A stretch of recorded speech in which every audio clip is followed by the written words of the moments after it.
Om Swastiastu.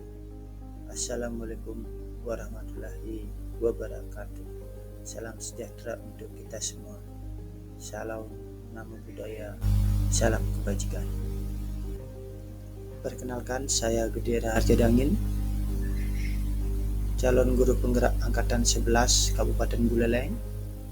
Dalam kesempatan kali ini, saya akan memaparkan mengenai kesimpulan dan refleksi pemikiran Ki Hajar Dewantara dalam koneksi antar materi modul 1.1. Dasar pemikiran Ki Hajar Dewantara.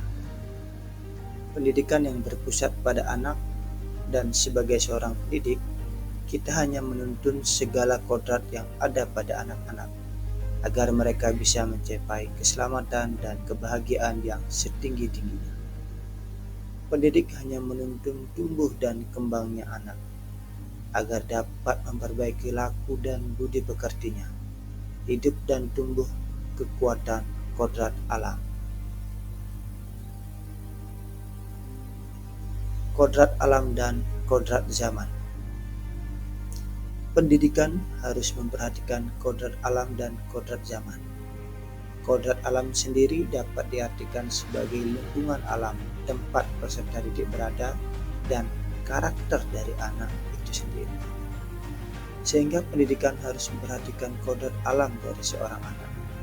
Pendidikan tidak bisa memaksakan menghapus kodrat alam seorang anak. Pendidikan bertujuan untuk menuntun kodrat alam menjadi hal-hal yang positif dan lebih baik. Pendidikan juga harus memperhatikan kodrat zaman. Hal ini dapat diartikan sebagai perubahan dari waktu ke waktu. Artinya, pendidikan harus mampu menuntun siswa agar memiliki kemampuan yang sesuai dengan zamannya. Artinya kemampuan yang dimiliki sesuai dengan zamannya, dengan laku dan budi pekerti yang baik, dan tidak meninggalkan kearifan lokal. Trilogi Pendidikan Ki Hajar Dewantara. Sebagai seorang pendidik, sudah seharusnya kita menjadi contoh dan tauladan bagi siswa-siswi kita. Hal ini senada dengan trilogi yang disampaikan oleh Ki Hajar Dewantara. Ing ngarso sumtuludu menjadi tauladan, ing madyo membangun karso memberi semangat, dan tutwuri handayani memberi dorongan.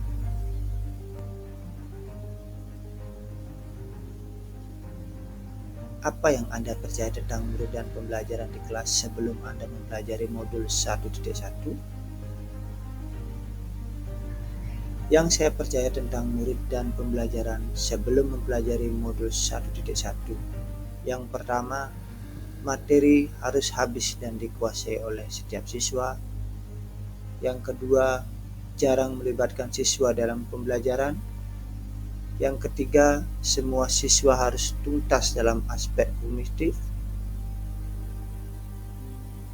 Selanjutnya, yang keempat, siswa harus mencapai KKM. Yang kelima, tidak pernah membuat kesepakatan kelas. Dan yang terakhir, jarang melakukan refleksi.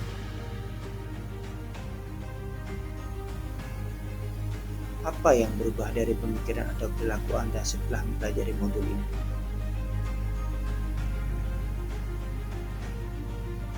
Setelah mempelajari modul ini, saya menyadari bahwa hal yang saya lakukan selama ini kurang tepat atau keliru dan bertentangan dengan pemikiran Ki Hajar Dewantara. Yang berubah dari pemikiran dan perilaku setelah mempelajari modul 1.1 ini adalah: yang pertama, setiap anak spesial dan memiliki potensi yang berbeda. Yang kedua, melakukan refleksi sebagai evaluasi menyeluruh adalah hal yang sangat penting. Yang ketiga, guru memang seharusnya menuntun dan tidak memaksakan kehendak. Yang keempat, siswa sudah sepatutnya kita jadikan sebagai subjek pembelajaran dan melibatkannya secara aktif. Yang kelima, guru harus menjadi tauladan sesuai dengan trilogi Ki Ki Hajar Dewantara. Apa yang dapat segera Anda terapkan lebih baik agar kelas Anda mencerminkan pemikiran KHD? Tentunya saya akan merancang pembelajaran yang inovatif dan berpusat pada siswa. Pembelajaran ini dapat dirancang dengan menggunakan berbagai media inovatif seperti Canva, PowerPoint, video pembelajaran, dan berbagai macam alat evaluasi seperti Kahoot, Quizizz, dan lain sebagainya. Yang kedua, menjadi teladan bagi siswa. Sudah barang tentu sesuai dengan trilogi Ki Hajar Dewantara, kita sudah sepantasnya menjadi tauladan, memberi semangat, dan memberi dorongan kepada siswa. Yang ketiga, menggali dan menuntun potensi siswa.